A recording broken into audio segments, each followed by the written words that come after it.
ஒரு பெண் தனது ஒரே ஒரு மகனுடன் வாழ்ந்து வந்தாள். அவளிற்கு ஒரு கண் இல்லை. தன் மற்றொரு கண்ணை வைத்துக்கொண்டுதான் வாழ வேண்டிய நிலை. கணவரின் இறப்பிற்கு பின் அவளது சுவாசத்தின் ஒவ்வொரு மூச்சும் தன் மகனின் எதிர்கால வாழ்வு பற்றியதாகவே இருந்தது. தன்னிடம் இருந்த சொத்துக்களில் ஒரு பகுதியை விற்று மகனை ஒரு நல்ல தரமிக்க பாடசாலையில் சேர்த்தாள். மீதி சொத்தை தனது மகனின் கல்வி தொடர்பான செலவிற்கு தயார் செய்திருந்தாள். நல்ல ஒழுக்க உள்ள மகன், இரக்கமானவன், புத்திசாலி. ஊரில் எல்லோரும் புகழும் வண்ணம் அவன் செயல்பாடுகள் இருந்தன. பாடசாலையின் முதல் மாணவனாக வருபவன் அவன். காலங்கள் உருண்டன. தனது பள்ளி படிப்பு தீர்வில் அவன் மிக சிறந்த மதிப்பெண்களை பெற்று அந்த பிரதேசத்திற்கும் அவனது பாடசாலைக்கும் பெருமை சேர்த்தான். இந்த செய்தியை அறிந்த உடனேயே அவனது தாய் ஆவலுடன் பாடசாலையை நோக்கி ஓடினாள். மகனின் வகுப்பறை எது என அறிந்து அங்கு சென்று அவனை வாரி அணைத்து முத்தமிட்டாள். இறைவனை புகழ்ந்தாள். சந்தோஷத்துடன் வீடு வந்து அவனுக்கு பிடித்தமான உணவை தயாரிக்க ஆரம்பித்தாள். மகனின் வரவை எதிர்பார்த்து வலிமேல் விழி வைத்து காத்திருந்த தாய் மகன் வந்தவுடன் பாசத்துடன் அருகில் சென்றாள். ஆனால் மகன் முகத்தை திருப்பிக் கொண்டான். தாயுடன் பேசவில்லை. நேராக அறைக்குள் சென்று படுத்துவிட்டான். அத்தாயிற்கு ஒன்று புரியவில்லை. பதட்டத்துடன் ஓடி சென்று என்னவென்றால் கவலையுடன். மகன் சொன்னான், நீ ஏன் என் பாடசாலைக்கு வந்தாய்? அங்கு அழகான பணக்காரர்கள் மட்டுமே வருவார்கள். நீயோ குருடி. என் நண்பர்கள் என்னை குருடியின் மகன் என கூப்பிடுகின்றன. இது பெரிய அவமானம், வெட்கம். இதன் பின்னர் நீ என் பாடசாலை பக்கமே வராத என கத்தினான் கோபமாக. அதிர்ந்து போனாள் தாய். ஆனாலும் மகனின் சந்தோஷம் கருதி இனி அவ்வாறு நடக்காது என சத்தியம் செய்தாள். இப்போது அவனது சுபாவம் மேலும் மாறுபட ஆரம்பித்தது. தன்னை தேடி வரும் நண்பர்கள் முன் வர வேண்டாம் என தாயை எச்சரித்தான். அவள் கண்கலங்க சரி என்றாள். பின்னர் சில நாட்கள் சென்ற பின் தனக்கு குருடியுடன் இருப்பது வெக்கம் என்று தன் ஹாஸ்டலில் தங்கி படிப்பதாக சொன்னான். ஒரு நாள் வீட்டை விட்டு சென்று விட்டான். தாய் கதறி துடித்தாள். தினமும் தன் மகனை நினைத்து அழுது புலம்பினாள். இறுதி பரீட்சையில் தேர்வாகி மருத்துவக் கல்லூரிக்கு மகன் தேர்வானது தாய்க்கு தெரிய வந்தது. தலைநகர் சென்று படிக்க வேண்டும், நிறைய செலவாகும். தனது மிதமிருந்த அனைத்து சொத்துக்களை விற்று மகனுக்கு அனுப்பி வைத்தாள். 5 ஆண்டுகள் பறந்து சென்றன. இப்போது அவளது மகன் ஒரு மருத்துவன். ஆம், தலை சிறந்த மருத்துவன். அவனை பார்க்க அவள் பல முயற்சிகளை மேற்கொண்டும் எதுவும் பயனற்று போயின. ஒரு கடிதம் மகனிடமிருந்து வந்தது. அதில், அம்மா, நான் இப்போது இந்த நாட்டில் உள்ள சிறந்த மருத்துவர்களில் ஒருவன். குருடியின் மகன் வைத்தியன் என்பது தெரிந்தால் எனது கௌரவம் பாதிப்படையும். ஆதலால் நான் இந்த நாட்டை விட்டும் உன் பார்வையை விட்டும் கண்காணா தேசம் செல்கிறேன். இதுதான் அந்த கடிதத்தின் வரிகள். துடித்து போனாள் தாய். சில வருடங்கள் கடந்தன. முதுமையும் வறுமையும் அவளது ஒற்றை கண்ணுமே அவளிடம் எஞ்சியிருந்த சொத்துகள். பசி கொடுமையின் காரணமாக ஒரு பணக்கார வீட்டில் ஆயாவாக தினமும் வேலை செய்து வந்தாள் அந்த தாய். அந்த வீட்டின் எஜமானி இள வயது உடையவள், நல்ல இளைய குணம் படைத்தவள், இறைபக்தி மிக்கவள். அவளும் ஒரு மருத்துவராகவே இருந்தாள். இந்த தாயை தனது தாயாக நேசித்து போதித்து வந்தாள். எல்லாம் நன்றாகவே நடந்தன. அவளது கணவன் அமெரிக்காவிலிருந்து திரும்பி வந்தான். தனது எஜமானின் கணவர் வருகிறார் என்பதனால் வாய்க்கு ருசியாக நல்ல உணவுகளை தயார்படுத்தி வைத்திருந்தாள் அந்த குருட்டு தாய். வீடு வந்த அவளது கணவன் சில நாட்களில் பின்னர் சாப்பிட அமர்ந்தான். உணவை ஆசையாக வாயில் அள்ளி திணித்தான். திடீரென அவன் முகம் மாறியது. கருமை அவன் முகத்தில் சூழ்ந்து கொண்டது. சடாரென தனது மனைவியின் முகத்தை பார்த்து கேட்டான், இதனை நீந்தான் சமைத்தாயா என்று. மனைவி குழப்பத்துடன் இல்லையே என்றாள். அப்படியானால் யார் சமைத்தது? இது அவனது 2ஆம் கேள்வி. வீட்டு வேலைக்காரி சமைத்தாள் என்றாள் மனைவி.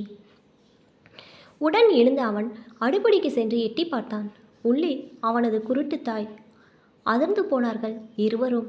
இவள் இன்னும் இங்கே இருக்கிறாள் என்னும் ஆத்திரமும் வெறுப்பும் அவன் மூளையை ஆட்டிவிட்டது.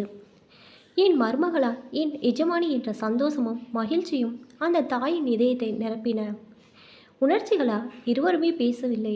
மீண்டும் சாப்பாடு அறைக்கு வந்த மகன் சொன்னான் தன் மனைவியை பார்த்து, இந்த குருடியை உடனடியாக கொண்டு சென்று வேறு எங்கேயாவது கண்காணாத இடத்தில் விட்டுவிடு என கத்தினான்.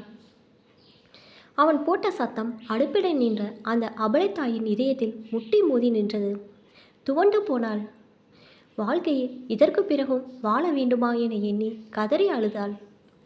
தனது கணவனின் பிடிவாதமும் கோபமும் ஆவேசமும் எல்லை மீறி செல்லவே அவனது மனைவியான அந்த பெண் மருமகள் வேறு வழியின்றி அத்தாயிற்கு போதுமான பணத்தினை வாங்கி பல 100 கிலோமீட்டர் தூரத்தில் முன்பு அவள் வாழ்ந்து வந்த இடத்திற்கே மீண்டும் அனுப்பி வைத்தாள் அழுகையுடன். காலம் மீண்டும் வேகமாக ஓடியது. இப்போது அந்த மருத்துவனின் தலை மயிர்கள் பழுக்க ஆரம்பித்து விட்டன. உடல் பலம் சற்று சோர்ந்தும் போய்விட்டது. கணவனின் தொடரான சுயநலன், நன்றி மறந்தல் போன்ற காரணங்களால் கருத்து மோதல் ஏற்பட்டு அந்த மருத்துவனின் மனைவியும் இவரை விவாகரத்து செய்துவிட்டு இன்னொரு மறுமணம் புரிந்து கொண்டாள். இப்போது வைத்தியரிடம் பணத்தை தவிர வேறு எதுவும் இருக்கவில்லை. தனிமரமாக எதிர்த்தாங்கள். சூனியமான சூழ்நிலையில் ஆறுதலுக்கு கூட தலைவரிட யாரும் இன்றி தனிமரமாக நின்றான்.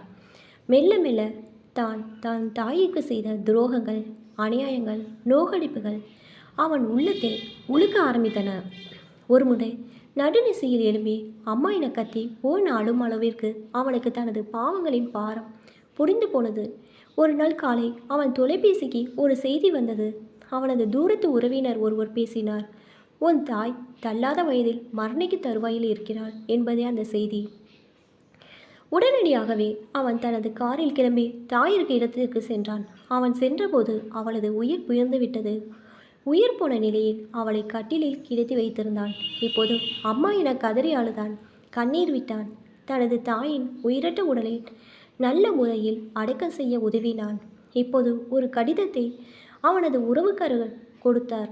தான் மறைந்த பின்னர் மகன் வருவானாக இருந்தால் மட்டும் இக்கடிதத்தை கொடுக்குமாறும், இல்லையெனில் எடுத்து விடுமாறும் தாயார் கடைசி தருவாயில் வேண்டிக் கொண்டதாகவும் அவர் சொன்னார். பிரித்து படித்தான். அவன் கண்களில் இருந்த வழிந்த கண்ணீர் அந்த பாலவனத்தையே சகதியாக மாற்றியது. அதில் இருந்த வரிகள் இதுதான். அன்பின் மகனே, எனக்கு தெரியும் என் உருவத்தை பார்ப்பது உனக்கு ஒருபோதும் பிடிக்காது என்று.